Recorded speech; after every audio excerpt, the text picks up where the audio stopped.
चंबा के तलेरू में 9वीं dragon boat race का हुआ समापन। मुख्यमंत्री ने विजेता और उपविजेता और प्रतिभागियों को इनाम किए वितरित। प्रतियोगिता में देश भर के 19 राज्यों की टीमों ने लिया भाग।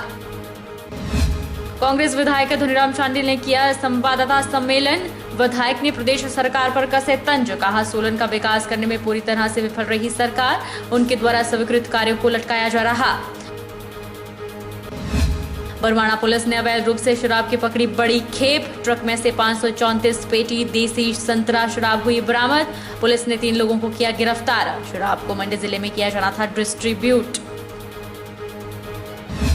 और नालागढ़ मॉडल ITI में 20 नवंबर को लगेगा रोजगार मेला। ITI पास आउट कर चुके युवाओं के लिए रोजगार का सुनहरा मौका। विभिन्न कंपनियों द्वारा लिया जाएगा साक्षात्कार। नमस्कार, आप देख रहे हैं HP 24x7। मैं हूं जनीशा। चंबा जिला के तलेरू में 9वीं ड्रैगन बोट रेस का समापन हो गया है, जिसमें मुख्य अतिथि के रूप में प्रदेश के मुख्यमंत्री जयराम ठाकुर ने शिरकत की। इस अवसर पर उन्होंने विजेता और उपविजेता प्रतिभागियों को इनाम भी वितरित किए। 15 नवंबर से 18 नवंबर तक चलने वाली इस प्रतियोगिता में देश भर के 19 राज्यों की टीमों ने भाग लिया, जिसमें अलग अलग प्रतियोगिताएं करवाई गई। पहला इवेंट है हिमाचल प्रदेश में, जिसमें बड़ी संख्या में 800 पार्टिसिपेंट्स और 19 प्रदेशों के हमारे नौजवान साथियों ने उस पर पार्टिसिपेट किया। और मैं उन सभी बच्चों को बधाई भी देता हूँ, शुभकामनाएं भी देता हूँ। हालांकि हिमाचल प्रदेश में अभी वाटर स्पोर्ट्स के फील्ड में हमको बहुत कुछ करने को बाकी है।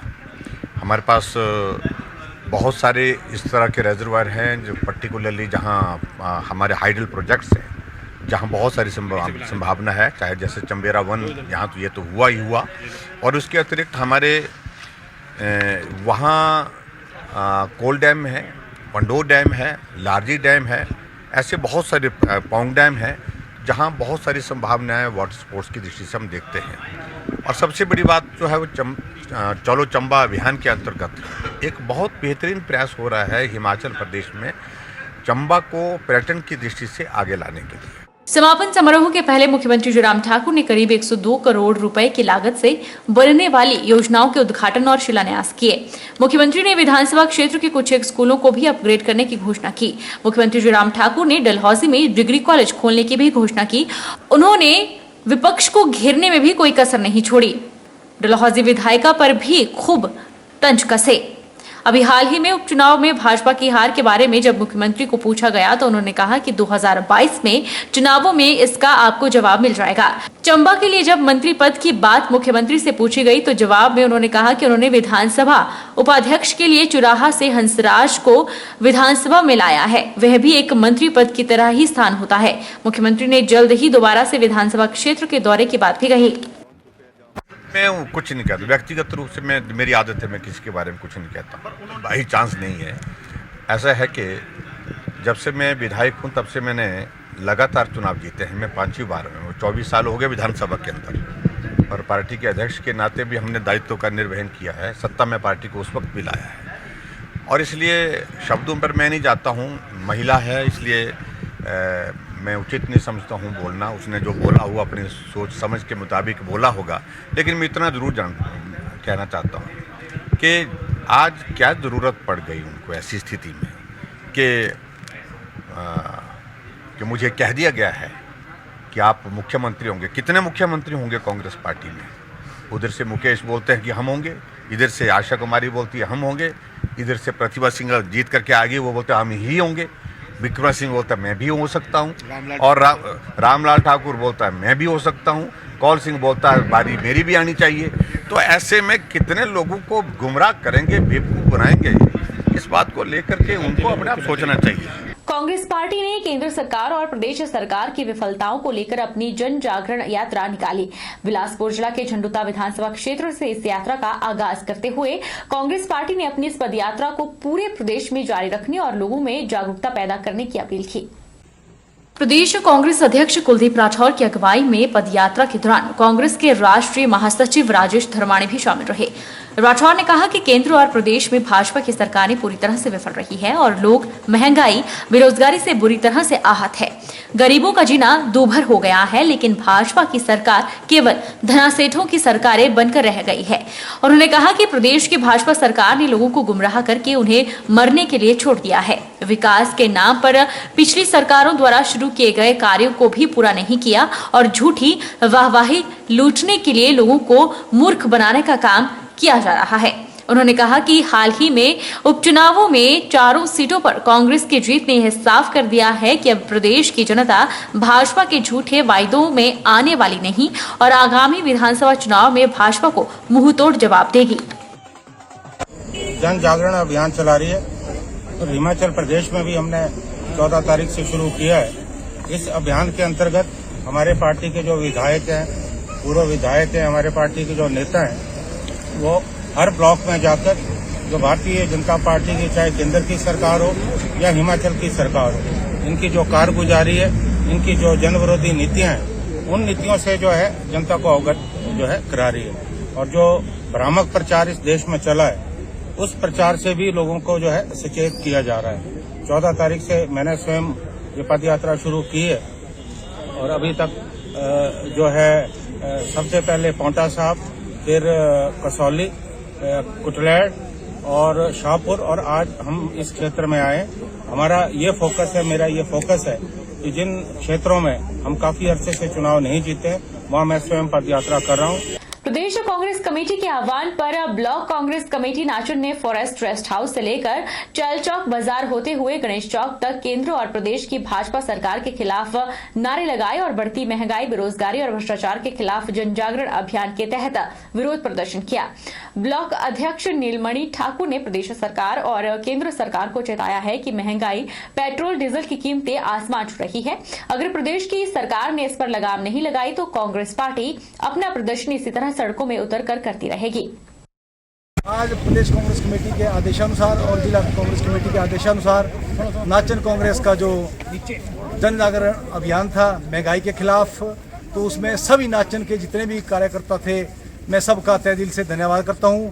भाई ये काफ़ी संख्या में यहाँ पहुँचे और इन्होंने जो है चैल चौक से पद यात्रा शुरू की, जिसमें लोगों को जो है जागरूक करने के लिए जो महंगाई हुई है उसके खिलाफ जो है आवाज़ उठा रहे हैं। नाचन कांग्रेस जो है उसमें दिल जान से मेहनत कर रही है। पूरे जितने भी कार्यकर्ता है, चाहे वो किसी पंचायत से है, सभी ने जो है इसमें पूर्ण रूप से भाग लिया। जहां आज नाचन चुनाव क्षेत्र में इस कार्यक्रम का आयोजन किया गया, सभी साथियों ने चैल चौक बाजार में जो है अपना महंगाई के खिलाफ अपना जो गुस्सा है वो हिमाचल प्रदेश की जो जयराम सरकार है उस सरकार के ऊपर निकाला।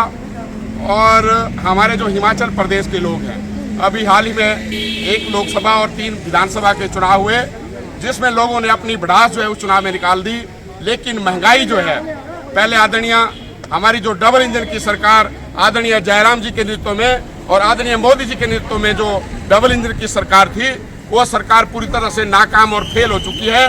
पहले ये कहते थे सरकार में जितने भी हमारे लोग हैं, मंत्री हैं, चाहे हमारे मुख्यमंत्री हैं, ये कहते थे कि डीजल और पेट्रोल के भाव जो है कम नहीं कर सकते। लेकिन लोगों ने इस विधानसभा के चुनाव में, लोकसभा के चुनाव में जब 4 सीटें कांग्रेस पार्टी ने जीती, तो उसके दूसरे दिन ही महंगाई जो है वो हमारे डीजल और पेट्रोल के जो भाव हैं वो 17 रुपए डीजल और 12 रुपए जो है पेट्रोल घट गया। पूर्व मंत्री और सोलन के विधायक कर्नल धनीराम शांडिल ने सरकार को सोलन का विकास करने में पूरी तरह से विफल बताया है। शांडिल ने सोलन में आयोजित पत्रकार वार्ता के दौरान कहा कि सोलन में उनके सब कृतकार्यों को लटकाया जा रहा है। सोलन के विधायक कर्नल धनीराम शांडिल ने कहा कि शांति बाईपास सहित कई ऐसे जनहित के कार्य थे जो सरकार के 1 वर्ष के कार्यकाल में पूरे हो जाने चाहिए थे, लेकिन सरकार कार्य को करने में रुचि नहीं दिखा रही है। यही कारण रहा है कि सोलन नगर निगम चुनावों सहित उपचुनावों में सरकार के होते हुए भाजपा को करारी हार मिली। शांडिल ने कहा कि जनहित के कार्यों को लटकाना सरकार के हित में नहीं है। शांति बाईपास के पूर्ण होने से लोगों को जाम की समस्या से निजात मिलती, साथ ही वेंडर मार्केट सहित कई ऐसे कार्य हैं जो कि सही ढंग से नहीं किए जा रहे हैं। उन्होंने सरकार को नसीहत दी है कि कार्यों को करवाना ही उनके हित में होगा, वरना जनता का उनके प्रति रोष दिन प्रतिदिन बढ़ रहा है। तो मैं प्रेरित रहता हूँ उसी तरफ, क्योंकि हम लोगों को हमेशा जो काम रह गया हो उसे पूरा करना चाहिए। अब मैं A to Z भी आप यहीं की जो आसपास की भी देखोगे, 5-7 प्रोजेक्ट तो यहीं पे है, जो कि सब आपके सामने, vendor market, not very well done, not satisfied at all. उसके बाद जो आपका रास्ता नहीं बना चलने का, ये भी कि इन्होंने कोई इस पर ध्यान नहीं दिया। हाँ ठीक है कि हमारा चंबा घाट का जो हमने ही आरंभ किया था वो जो है सर्किट हाउस बन गया, परंतु सैनिक रेस्ट हाउस अभी तक नहीं बना।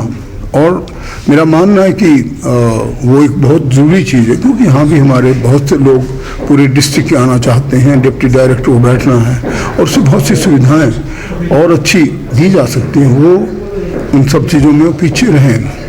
सुंदरनगर के उपमंडलाधिकारी कार्यालय के जीर्णोद्वार के बाद आज स्थानीय विधायक राकेश जम्वाल ने इसका उद्घाटन कर जनता को समर्पित किया।